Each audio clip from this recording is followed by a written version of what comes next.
শীতকাল মানেই বাজারে ফ্রেশ ফ্রেশ মেথি শাক। সকালে ব্রেকফাস্টে যদি এরকম গরম গরম মেথি শাকের পরোটা হয়, একদম জমে যাবে। আজ শেয়ার করব আমি কিভাবে মেথি শাকের পরোটা বানাই। এখানে নিয়ে নিয়েছি মেথি শাক। এরপর মেথি শাকের পাতাগুলোকে আলাদা করে বেছে নেব। নিয়ে পাতাগুলোকে কুচি কুচি করে কেটে নিতে হবে।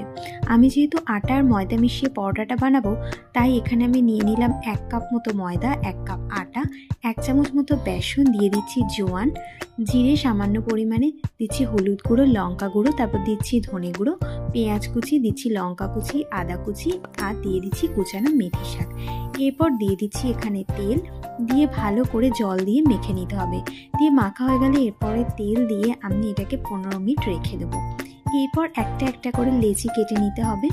নিয়ে গোল গোল করে বেলে নিয়ে অল্প অল্প করে ওপর থেকে তেল ছড়িয়ে ভেজে নিলেই রেডি হয়ে যাবে একেবারে গরম গরম মেথি শাকের পরোটা। মেথি শাকের পরোটা খেতে এমনি ভীষণই টেস্টি হয়।